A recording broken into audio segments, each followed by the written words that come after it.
ఇక్కడ స్పీడ్ విషయానికి వచ్చేసరికి, సౌకర్యాల విషయానికి వచ్చేసరికి ఒక ప్రయాణికుడు ఒక ప్రయాణం చేయాలనుకున్నప్పుడు ఎలాంటి వెహికల్ని ఎంచుకోవాలనేది ఆప్షన్ ఉంటుంది.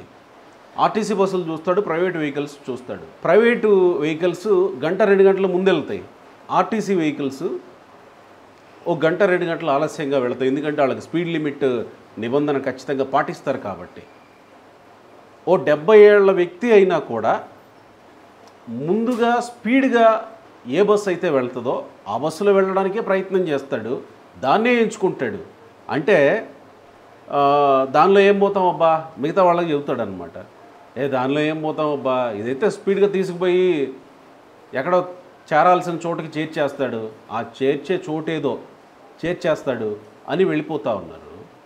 అంటే ఎంచుకోవటంలో కూడా ప్రయాణికుడు ఎంచుకోవటంలో కూడా స్పీడ్ని ఎంచుకుంటున్నాడు కదా ఇక్కడ.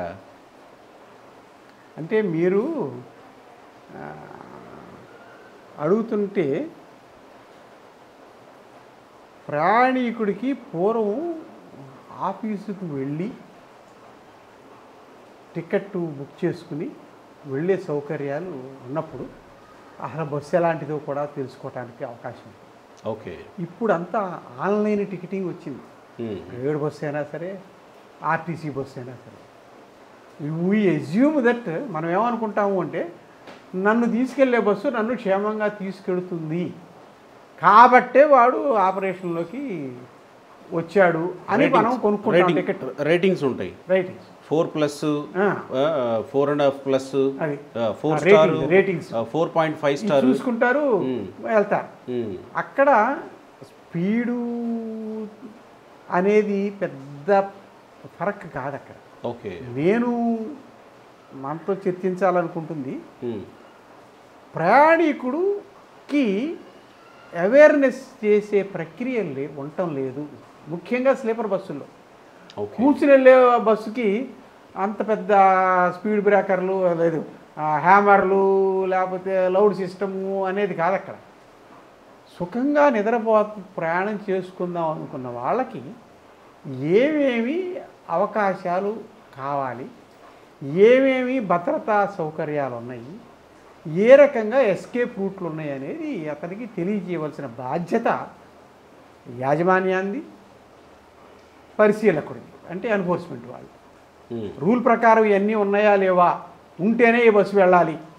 ఇప్పుడు విమానం బయలుదేరాలంటే కింద గ్రౌండ్ స్టాఫ్ క్లియరెన్స్ ఇస్తే కానీ పైలట్కి అనుమతి ఉండదు.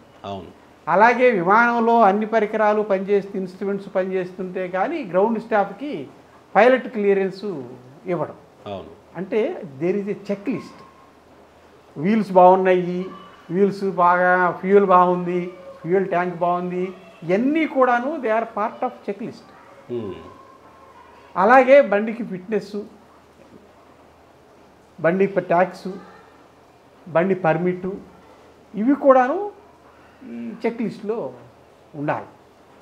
అలాగే బండికి ఉండవలసినటువంటి భద్రతా సామాన్లు ఉన్నాయా లేవా, ఫైర్ ఎక్స్టింగ్విషర్ ఉందా లేదా, పబ్లిక్ అడ్రస్ సిస్టమ్ ఉందా లేదా, హ్యామర్స్ అందుబాటులో ఉన్నాయా లేవా, మెటీరియల్ సరైన మెటీరియల్ అయినా వాడాడా లేకపోతే ఫ్లేమబుల్ మెటీరియల్ వాడాడా. ఇన్ఫ్లేమబుల్ మెటీరియల్ వాడాలి, అన్నిటికన్నా ప్రాముఖ్యమైంది. అంటే ఇలాంటి చెక్ లిస్టు లేదు, అన్నిటికన్నా ప్రాముఖ్యమైంది. కొన్ని ఉన్నాయనుకోండి, కొన్ని ట్రావెల్స్ మెయింటైన్ చేస్తున్నాయి, ఉన్నాయనుకోండి, ఇవి అప్లోడ్ చేస్తే సిస్టంలో ఎన్ఫోర్స్మెంట్ ఏజెన్సీస్ వెరిఫై చేస్తారు. వీడి పర్మిట్కి పలానా రోజున ఎక్స్పైర్ అవుతుంది, పలానా రోజున ఫిట్నెస్ ఎక్స్పైర్ అయిపోతుంది, ఓకే, దీన్ని ఒకసారి ఇన్స్పెక్షన్ చేద్దాం, అయిపోయి మళ్ళీ ఫ్రెష్గా వచ్చింది, నిజంగా అవి ఉన్నాయా లేవా, వాడు సర్టిఫై చేసినటువంటి సామాన్లు ఉన్నాయా లేవా చూసుకోగలిగినటువంటి వెసులుబాటు ఉంటుంది. అలాగే ప్రయాణికుడికి కూడాను ఒక చార్ట్ ఇవ్వాలి. బాబు పలానా చోట ఇదిగో బస్సు బొమ్మ ఇది, పలానా చోట ఎమర్జెన్సీ డోర్ ఉంది, పలానా చోట హ్యామర్ ఉంది, ఈ హ్యామర్ ఈ రంగుతో గుర్తుపెట్టి ఉంటుంది, ఎమర్జెన్సీ బోర్డు ఎగ్జిట్ ఈ రకమైన టేపుతో గుర్తుపెట్టి ఉంటుంది. ఏమండి, ఇలాంటివి ప్రయాణికుడికి అందజేయాలి. అందజేసినా కానీ వాటన్నింటిని తెలుసుకునే ఓపిక ప్రయాణికుడికి చూసుకుంటాను, కనీసం చూసుకుంటాడు. పేపర్ చూడట్లేదు, అదే సార్ వచ్చిన సమస్య. చూడటం లేదు అనేది సాధారణంగా అనుకునేది. కానీ ఇవ్వాల్సిన బాధ్యత నేను ఉన్నాను, బాధ్యతగా ఇవ్వాలి. కరెక్ట్. నేను బాధ్యత గురించి మాట్లాడుతున్నాను. నేను ప్రజల బాధ్యత ఏంటంటున్నాను ఇక్కడ, ప్రయాణికుల బాధ్యత ఏంటంటున్నాను. ఇచ్చిన తర్వాత ప్రజల దగ్గరికి వస్తా. నువ్వు వాడు ఇచ్చాను కదా, స్లిప్ ఇచ్చా, నీకు చార్ట్ ఇచ్చాడు, నువ్వు చూసుకోలేదు. అక్కడ ఉంటాడు ప్రయాణికుడు, అవునండి చూశాను, హ్యామరు ఉండాలి, అక్కడ లేదు అంటే నేను దిగిపోమంటావా? కరెక్ట్. మరి ఆ ఫీడ్బ్యాక్ వెళ్ళాలి. అవును. ఫీడ్బ్యాక్ కూడా తీసుకోలేదు. ప్యాసింజర్ అబ్బాయి ఈ బస్సులో హ్యామర్ లేదు, లేకపోయినా నేను నా అవసరం కొద్దీ నేను టికెట్ కొనుక్కున్నాను కాబట్టి, డబ్బులు పెట్టాను కాబట్టి నేను వెళ్ళవలసి వచ్చింది. Please take action against him for not providing certain. ఎవరికి? అథారిటీ. ఎందాక చెప్పాను, అథారిటీకి కాల్ చేసి చెక్ లిస్ట్ ఆటోమేటిక్ అప్లోడ్ చేయాలి. ఓకే. సిస్టమ్లో అప్లోడ్ చేస్తే వాళ్ళ దగ్గర ఫలానా బస్సు ఈ రోజున 10:30కి లకిడికా మియాపూర్లో బయలుదేరింది, 11ంటికి లకిడికాపూర్ వచ్చింది. వెళ్ళినప్పుడు ఇవో చెక్ లిస్ట్లో ఇవన్నీ ఉన్నాయి. సో దాని కింద ఫీడ్బ్యాక్ ఇలాంటిది ప్యాసింజర్ కనుక ఫీడ్బ్యాక్ ఇస్తే it gets tagged on to him. Next decay ఏమైనా నీ దగ్గర లేదని నాకు వచ్చింది, నువ్వు ఇది పెట్టకపోతే నీ బస్సుని వెళ్ళని. ఆ బాధ్యత ప్రజలు తీసుకోవట్లేదు అనేది ప్రజలు తీసుకోవాలి, మేనేజ్మెంట్ తీసుకోవాలి. మేనేజ్మెంట్ తీసుకుని దాన్ని మానిటర్ చేసేది ఎన్ఫోర్స్మెంట్ వాళ్ళు తీసుకోవాలి. అవును కదా. 3 పార్శ్వాల్లోనూ ఈ ఉన్నాయి. అన్నిటికన్నా ముఖ్యంగా నేను ఇందాక చెప్పాలనుకుంటున్నది, కొన్ని బస్సుల్లో కొన్ని ట్రావెల్స్ మెయింటైన్ చేస్తున్నాయి చక్కగా, వాటితో ఇబ్బంది లేదు. కొన్ని బస్సుల్లో డ్రైవర్లు తాగి డ్రైవ్ చేస్తున్న వాళ్ళు కూడా ఉన్నారు. ఈ చెక్ లిస్ట్లో అది కూడా ఉండాలి. అదే నేను చెప్పబోతున్నా. Whether as been subjected to breath analyser test.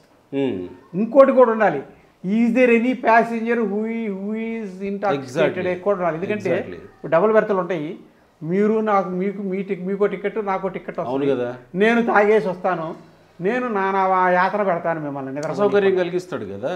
అలాగే నేను సర్వీస్లో ఉండగా ఒక ఇన్సిడెంట్ జరిగింది. ఒక lady as complaint to the commissioner stating that నాకు డబుల్ బర్త్లో బెర్త్ అలాట్ చేశారు, నా పక్క బెర్త్ మగాడికి ఇచ్చారు,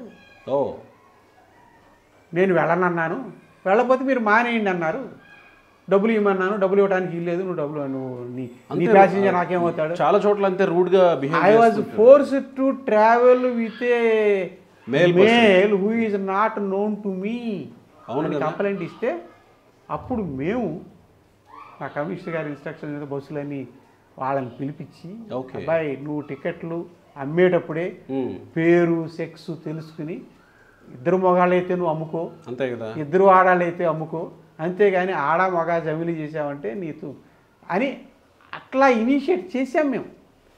అలాంటి ఫీడ్బ్యాక్ సిటిజన్ ఇవ్వాలి, ఇస్తేనే కదా తెలిసేది, లేకపోతే తెలియదు కదా అసలు. ఎగ్జాక్ట్లీ. ఇప్పుడు మీరు అంటున్న ఫీడ్బ్యాక్ కూడా ఇచ్చే వెసులుబాటు ఈ సిస్టంలో రావాలి. నేను ప్రజల బాధ్యతనే ఇక్కడ గుర్తు చేయాలని అది yes, you have to give feedback, you don't have to cancel, but you should point out that hammers are not available, fire extinguisher has expired, emergency door is not working, right, pilot alarm